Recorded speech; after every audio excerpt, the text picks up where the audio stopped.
metabólicos, pues vamos a tener pues todos aquellos relacionados con obesidad, la prediabetes, el síndrome metabólico, el síndrome de ovario poliquístico y la diabetes gestacional. Entonces, la obesidad se considera un factor de riesgo, ya que aquellos pacientes que tienen un índice de masa corporal mayor a 30 van a tener hasta 5 veces más el riesgo de desarrollar diabetes. Si estamos 6 kilos por arriba de nuestro peso ideal, entonces vamos a tener el doble de riesgo de desarrollar diabetes. La prediabetes, pues como hemos visto, es pues cuestión de tiempo, ¿no? De que desarrollemos y que pase a ser diabetes. Entonces, la hemoglobina glucosilada, entre más se acerca al rango de diabetes, pues más posibilidades vamos a tener. Ejemplo, si tenemos una hemoglobina glucosilada de 6 a 6,4 que está en rango de prediabetes, vamos a tener casi 5 veces más factores de riesgo para desarrollar diabetes. El síndrome metabólico, pues como sabemos, es aquel síndrome que va a estar caracterizado por la combinación de varios factores de riesgo, como cuáles: obesidad, hipertensión, resistencia a la insulina o dislipidemia. Entonces, si tenemos 3 anormalidades metabólicas, vamos a tener casi 4 veces mayor riesgo de presentar diabetes. Y si tenemos síndrome metabólico más una intolerancia, una glucosa alterada en ayuno, pues vamos a tener casi 7 veces más el riesgo de desarrollar diabetes. En las mujeres que tienen síndrome de ovario poliquístico, se ha visto que van a tener un riesgo de hasta el 40% en los siguientes 10 años de que ese ovario poliquístico pues se convierta en un factor de riesgo y terminen en diabetes, ¿no? En cuanto al estilo de vida, pues se ha visto que tanto la dieta, el sedentarismo y el tabaquismo, pues también son factores de riesgo para desarrollar diabetes. Es decir, aquellas personas que son sedentarias tienen un riesgo incrementado, ¿no? He visto que personas que tienen más de 2 horas sentadas frente al televisor es un factor de riesgo para desarrollar diabetes. Las personas que tienen tabaquismo activo también. Ahora, en cuanto a la raza o la etnia, pues ya vimos, ¿no? Que los latinos vamos a tener más factor de riesgo, ya desde ahí se considera. Ciertas patologías van a estar asociadas a factores de riesgo para diabetes como la hipertensión, la hemocromatosis, la hepatitis C, el cáncer, pancreatitis de repetición y la depresión.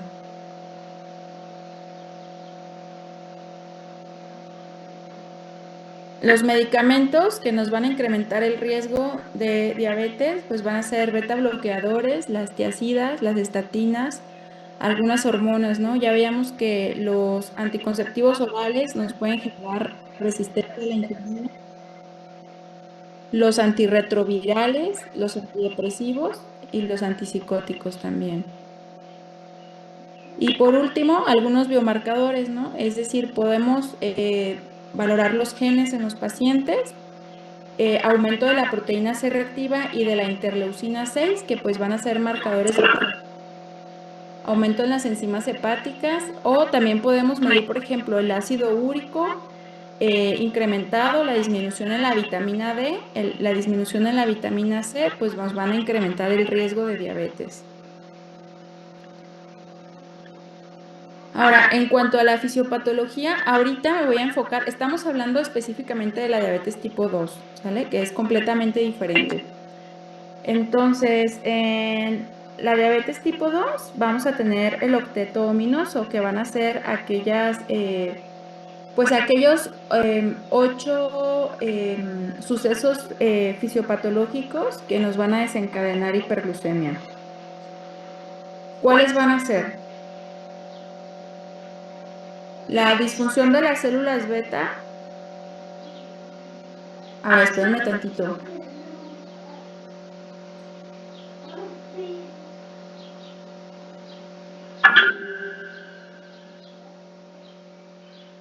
Ya, esos ruidos extraños son de mi perra que no sé qué está haciendo, ¿sale? Entonces, bueno. Entonces, la hiperglucemia va a estar desencadenada por el octeto minoso, que van a ser las 8 fisiopatologías que lo van a desencadenar. Entonces, ya vimos, ¿no? La disfunción de las células beta con apoptosis de las células beta y por lo tanto disminución en lo que es la secreción de la insulina. Ese es el primero. ¿Qué nos va a ocasionar la disfunción de las células beta? Pues esos factores genéticos que nos van a llevar a, pues a que tengamos más posibilidades. La lipotoxicidad, el aumento de los lípidos que nos van a ocasionar, pues que estas células beta tengan mayor apoptosis. La misma glucotoxicidad, como ya lo habíamos visto, también nos van a llevar a apoptosis de las células beta. El depósito de amilina, que se ha visto que también es fisiopatología dentro de la diabetes tipo 2, y algunos marcadores de inflamación con aumento, como un aumento del factor de necrosis tumoral o de la interleucina 6. Esa es la primera parte. La segunda, como lo vimos también en clase, es la producción hepática de glucosa aumentada, ¿no? Si hay disminución en la secreción de insulina, vamos a tener pues disminución en la reserva de lo que es el glucógeno, ¿no? Y en lugar de almacenar el glucógeno, pues se va a estar liberando. Ese es el segundo.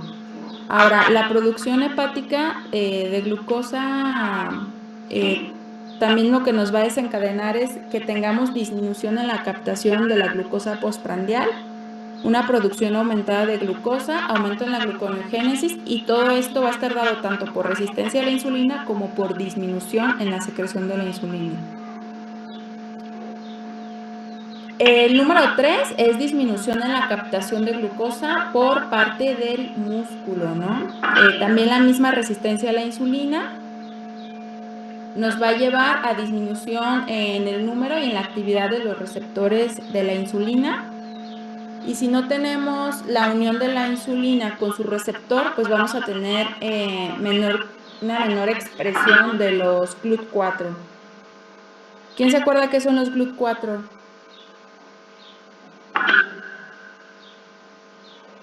Son los transportadores de glucosa. Exacto, son los transportadores de glucosa. Entonces, si yo tengo resistencia a la insulina o tengo insulinopenia, no voy a tener la expresión de los transportadores de glucosa específicamente del músculo, y por lo tanto no voy a poder tener el ingreso de la glucosa en el músculo para su metabolismo.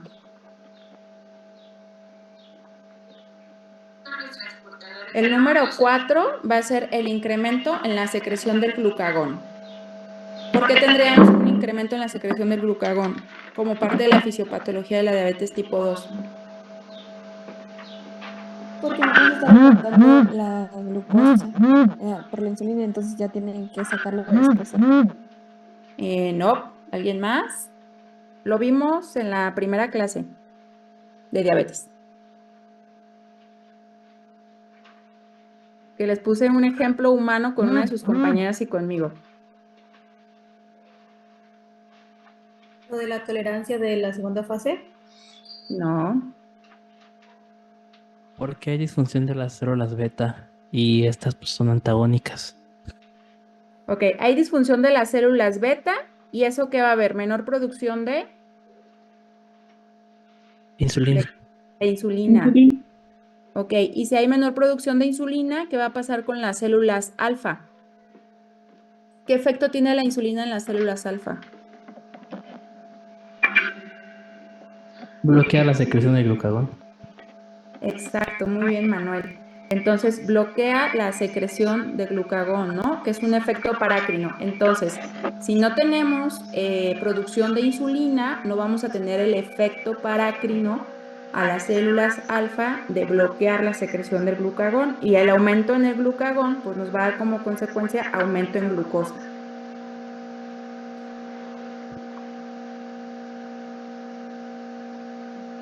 El quinto, disminución del efecto incretina y de la disbiosis, ¿no? Que esto, si recuerdan, los que fueron al Congreso, fue una de las pláticas que se vieron con la licenciada Gabriela, ¿no? Que la disbiosis nos va condicionar factor de riesgo para la diabetes. Entonces se ha visto que la disminución del efecto incretina nos va a llevar a disbiosis y esto también es parte de la fisiopatología de la diabetes.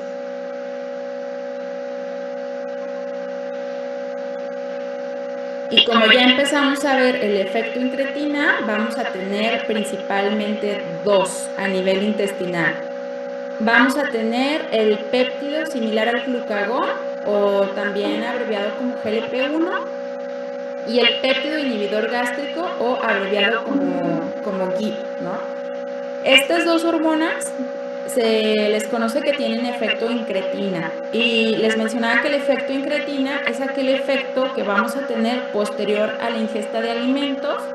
Vamos a tener un aumento en el nivel de la glucosa sanguínea y esto lo que nos va a ocasionar es una liberación de estas hormonas con efecto incretina a nivel intestinal que van a viajar hasta el páncreas y van a producir pues son potencializadores en la liberación de la insulina.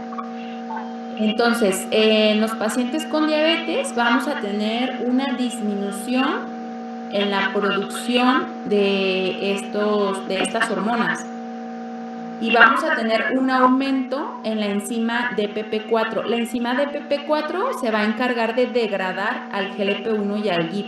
Entonces, en los pacientes con diabetes, disminución en estas hormonas tipo incretina y un aumento en la enzima DPP4. Nos va a dar como resultado pues una deficiencia en ambas hormonas que, pues como les acabo de mencionar, uno de los efectos es aumentar la secreción postprandial de insulina. Otro de los beneficios es que disminuyen el vaciamiento gástrico, entonces esto hace que los pacientes tengan saciedad por mayor tiempo. Si no tengo este efecto incretina, entonces los pacientes van a estar constantemente sintiendo hambre y eso los va a hacer que coman más. También el efecto incretina disminuye la actividad del glucagón y por lo tanto disminución en la liberación de glucosa. También disminuye la apoptosis de las células beta, ¿no? Entonces, si se fijan, estas hormonas van a proteger a las células beta y disminuyen también el apetito a nivel del sistema nervioso central y mejoran la función miocárdica. Entonces, estos son los efectos de las hormonas incretinas que se van a liberar en el intestino una vez que haya incrementado el nivel de glucosa posterior a comer vía oral. Este efecto no se da si, por ejemplo, nosotros nos inyectamos glucosa. Tiene que ser todo a través de lo que es el tubo digestivo. En cuanto al 6, pues vamos a tener que a nivel de los riñones vamos a tener una reabsorción de glucosa aumentada en los pacientes que tienen diabetes. Entonces esto va a hacer que los pacientes pues disminuyan la secreción de la glucosa a nivel del riñón, ¿no? Porque pues es parte de la fisiopatología. Vamos a tener una lipólisis incrementada con disminución de la adiponectina. La adiponectina pues es una hormona que se produce en los adipocitos que tiene muchos efectos benéficos para el cuerpo. Entonces en los pacientes con diabetes, también si tenemos resistencia a la insulina y tenemos insulinopenia, recuerden que no se va a poder almacenar en los triglicéridos o se va a dar la conversión de ácidos grasos hacia triglicéridos para su almacén. Entonces vamos a tener una lipólisis con una mayor cantidad de ácidos grasos a nivel sanguíneo, ¿no? Y por último, del octeto ominoso es una disfunción de los neurotransmisores a nivel central. Estos son las 8 alteraciones fisiopatológicas de la diabetes tipo 2. No es nada más a nivel de páncreas. Si se fija, pues tenemos aquí 8 puntos, ¿no? Que se ha ampliado en la actualidad a 12 puntos que pues no tardan ya en publicarse. Ahorita nos vamos a quedar con estos 8. Me interesa que les queden claros y que se los aprendan. Bueno, entonces, la progresión de la enfermedad, ya vimos, vamos a tener pues una etapa de resistencia a la insulina, donde vamos a tener niveles de insulina altos y en cierto punto un nivel de glucosa normal, que conforme pasa el tiempo también se va a ir incrementando. Si no actuamos, va a venir la prediabetes con mayor aumento de insulina, donde ya la glucosa sobrepasa el nivel de normalidad, ¿no? Y ya vamos a tener niveles de glucosa en ayuno, postprandiales y de hemoglobina glucosilada elevados. Y vamos a tener un punto de no retorno, ¿no? Porque de esta flechita hacia la izquierda es reversible, le podemos quitar al paciente el término de resistencia a la insulina y de prediabetes. Pero si no actuamos, vamos a tener mayor aumento en la glucosa hasta niveles de diabetes. Una partecita un tiempo los pacientes van a seguir teniendo resistencia a la insulina, pero conforme progrese la diabetes, los pacientes van a tener mayor apoptosis de las células beta y entonces esa insulina va a empezar a caer, ¿no? Y va a haber un punto donde la insulina va a disminuir tanto que ya los pacientes van a necesitar pues la administración de insulina hasta que lleguemos a la etapa de las complicaciones, que ya vimos que las complicaciones realmente micro y macrovasculares empiezan desde la prediabetes, ¿no? Entonces, para cuando el paciente ya se le detectó retinopatía, nefropatía y neuropatía, es porque de esa aparición de complicaciones empezaron desde la prediabetes, que pudo haber 5, 10, 15 o hasta 20 años antes.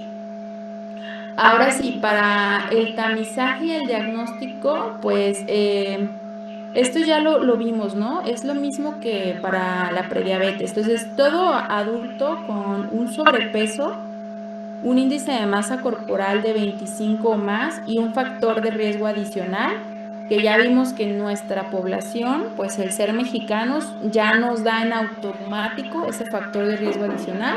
Hay que hacer screening para diabetes. En ausencia del criterio anterior, es decir, en todos los adultos con peso normal o con peso saludable, vamos a empezar el screening a partir de los 45 años, ¿no? Screening, escrutinio o tamizaje es lo mismo, es la búsqueda de esta enfermedad de forma intencionada. Vamos a repetir al menos cada 3 años o dependiendo de los resultados iniciales. Si mi paciente está en prediabetes, pero está al pelito muy cercano al diagnóstico, pues incluso no me voy a esperar un año, lo puedo hacer en 3 a 6 meses, dependiendo cada paciente y de cada nivel de glucosa y de insulina y de otros comórbidos. Ahora sí, ¿cuáles van a ser los criterios de diabetes? Y bueno, esto también les mencionaba que se los tienen que aprender. La hemoglobina glucosilada mayor o igual a 6.5, utilizando un método certificado, es una de las formas en que yo puedo diagnosticar diabetes. Una glucosa en ayuno mayor o igual a 126 miligramos sobre decilitro sin ingesta calórica durante al menos 8 horas es otro de los criterios diagnósticos. Una curva de tolerancia oral a la glucosa con 75 gramos de glucosa anhidra disuelta en agua y una medición de la glucosa a las 2 horas mayor o igual a 200 se diagnostica diabetes.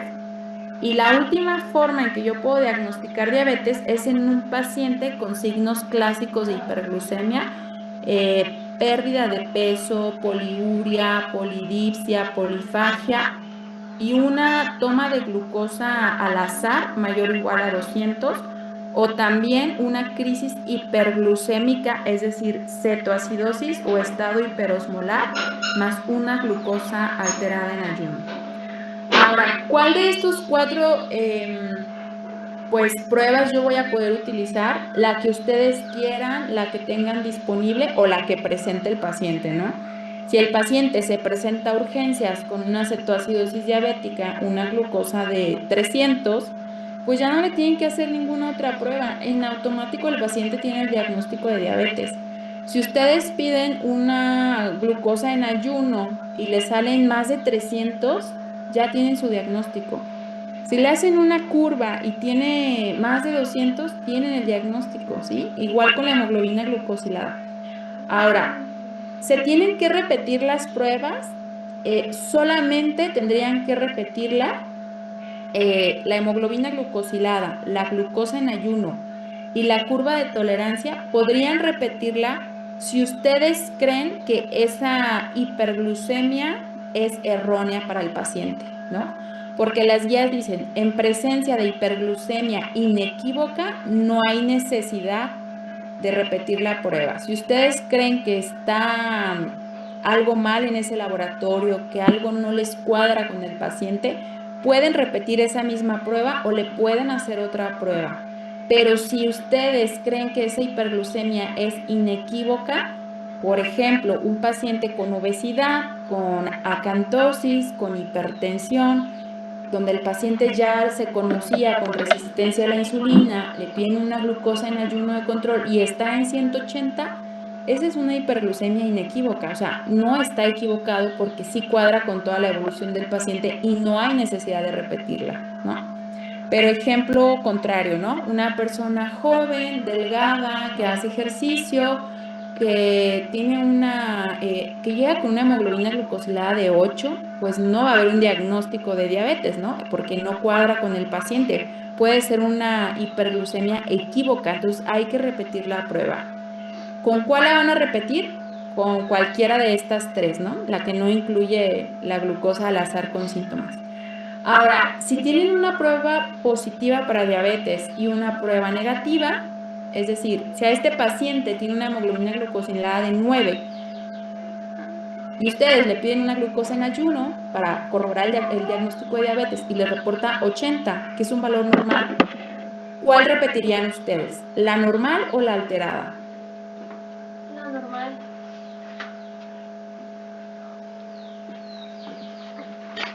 ¿Alguien? ¿La normal? No, se tiene que repetir la que sale alterada, exacto, ¿sí?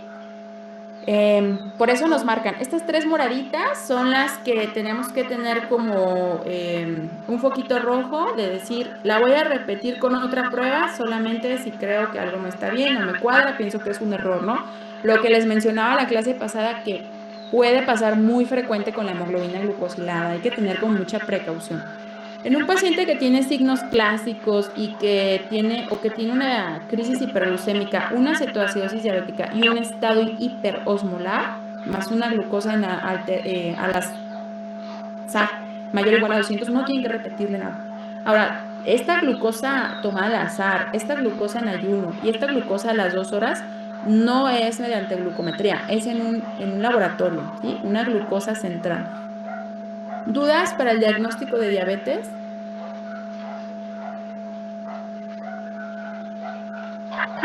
No, No, muy bien. Entonces, ya la prediabetes lo vimos, ¿no? Glucosa alterada en ayuno, 100 a 125. Intolerancia a los carbohidratos, esta misma curva, pero que nos dé 140 o 199, o una hemoglobina glucosilada de 5.7 a 6.4. Estas no se repiten, una sola prueba diagnostica prediabetes. Y pues esto significa que hay que prestarle atención al paciente, hay que actuar porque empieza a haber aumento del riesgo cardiovascular. Ahora, ¿cuáles van a ser las complicaciones de la diabetes? Pues montones, ¿no? Tenemos las complicaciones microvasculares como la retinopatía, la nefropatía, la neuropatía diabética. Vamos a tener que la retinopatía es la tercera causa de ceguera en el mundo. La nefropatía es la primera causa de enfermedad renal crónica que va a llevar a los pacientes a tratamiento de sustitución renal. La neuropatía periférica autonómica nos va a condicionar a pie diabético y el pie diabético es la primera causa de amputación no traumática a nivel mundial. Ahora, en cuanto a las complicaciones macrovasculares, pues vamos a tener evento vascular cerebral o ataque isquémico transitorio, vamos a tener enfermedad arterial periférica, que ya platicábamos acerca de la claudicación intermitente o de la disfunción eréctil en los hombres.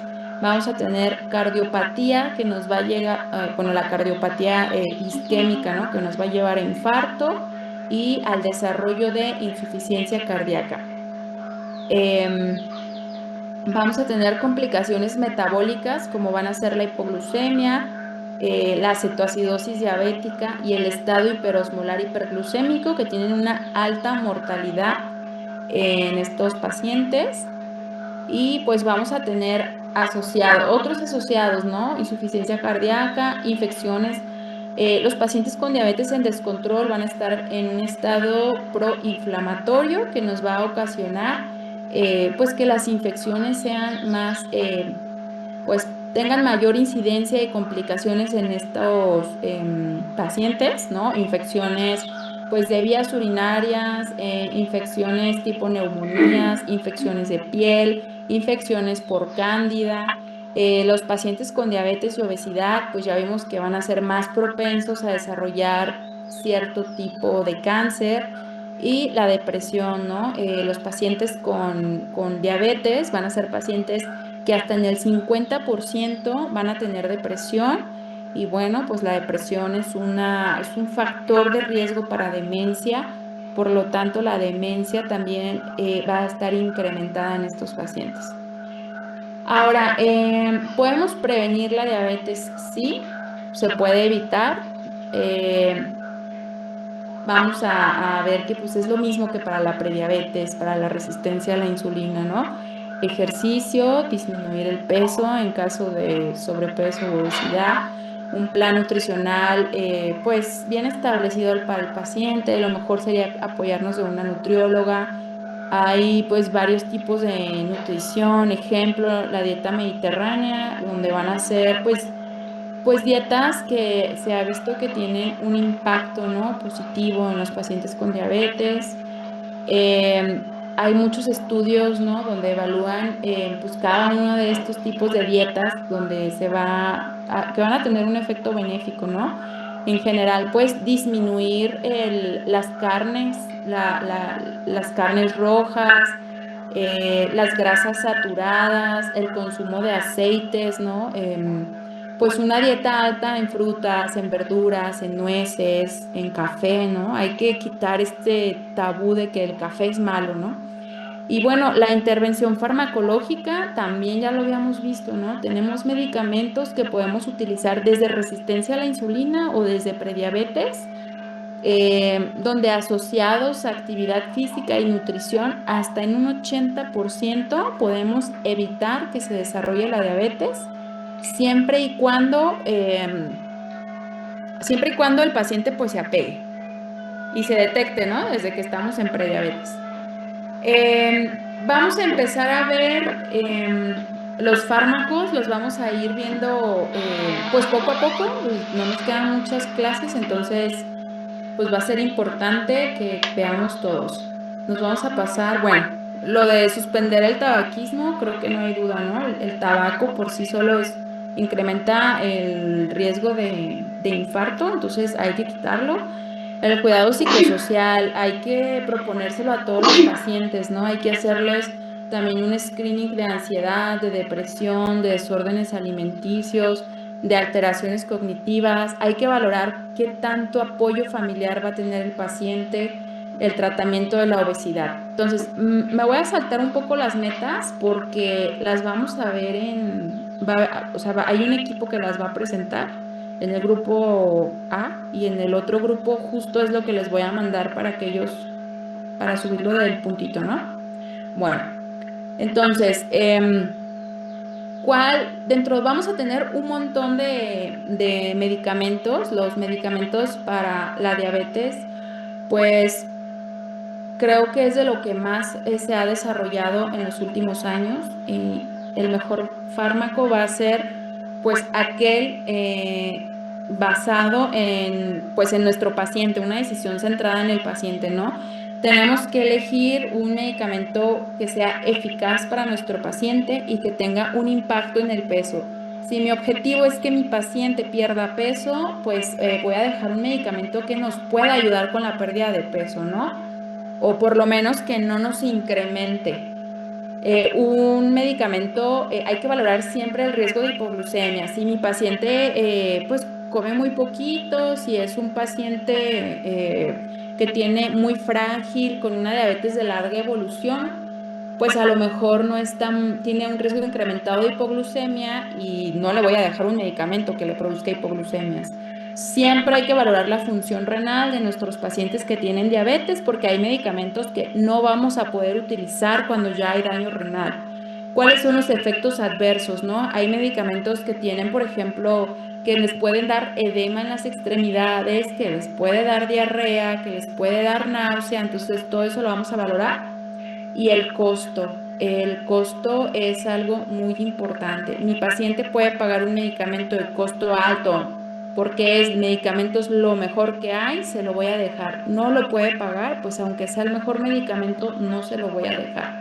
Esto lo vamos a ir valorando. Y el beneficio cardiovascular. Si mi paciente tiene alto riesgo cardiovascular, pues yo podría valorar un medicamento que nos disminuya las posibilidades de muerte cardiovascular, ¿no? O a lo mejor no tiene factores de riesgo, pero mi paciente puede pagar este medicamento para evitar este riesgo cardiovascular, pues lo vamos a proponer. Entonces, los medicamentos, esta ha sido como que la evolución de diferentes medicamentos. El primer medicamento que tuvimos disponible para la diabetes, pues fue la insulina animal, ¿no? Eso ya los cansé con la insulina animal, entonces, pero tienen que saber que fue el primer medicamento para la diabetes. Después tuvimos casi al mismo tiempo, por los años 50, las sulfonilureas como la glibenclamida y la metformina, ¿no? Entre otros. Antes teníamos la fenformina y la glibenclamida teníamos otros todavía como más viejitos.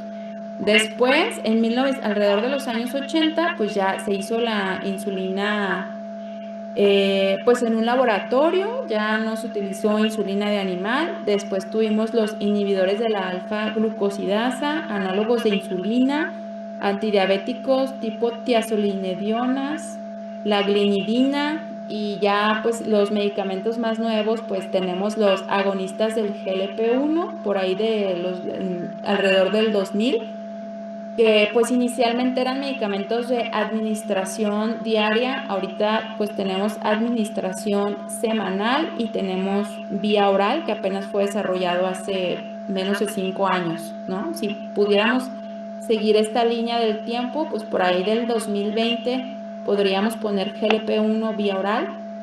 La insulina inhalada pues ha tenido pues no ha podido salir bien al mercado porque hay mucho problema a la hora de su biodisponibilidad con efectos secundarios. Entonces, pues esta primera insulina inhalada, pues no pudo lanzarse, se lanzó un tiempo muy cortito y después se quitó.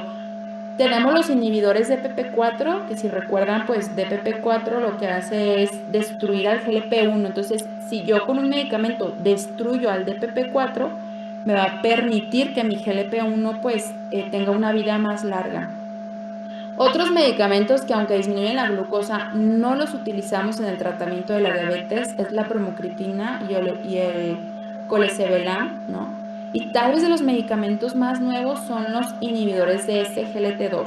¿Alguien ha escuchado hablar acerca de estos medicamentos, inhibidores de SGLT2? Una cosa así, aunque sea pues muy vaga, aunque no sea algo muy científico, ¿no? ¿Pero alguien conoce alguno? Nada, ni idea de qué hablo. Bueno, pues no, lo vamos a ver. Entonces, los inhibidores de SGLT2 son estos medicamentos que actúan a nivel del riñón del paciente, donde van a disminuir la absorción de la glucosa, ¿sí? ¿Se acuerdan que dentro del octeto ominoso estaba el aumento de la absorción de glucosa a nivel del riñón? Entonces, el inhibidor de SGLT2 disminuye este canal que permite la entrada de glucosa para que sea reabsorbida por el riñón. Por lo tanto, vamos a tener un efecto glucosúrico, o sea, el paciente va a eliminar glucosa por la orina. Esta es la forma en cómo actúa. Entonces, de todos los medicamentos, ¿qué tanto nos disminuyen la hemoglobina glucosilada? Pues bueno, es muy variable. La mayoría, si se fijan, va a disminuir la hemoglobina glucosilada pues del 1 al 2%.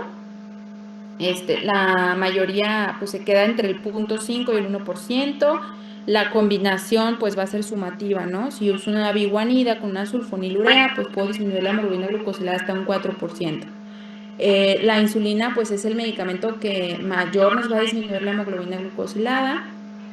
Y bueno, lo vamos a dejar hasta aquí porque pues vamos a entrar a ver cada uno de los medicamentos. ¿Alguna duda?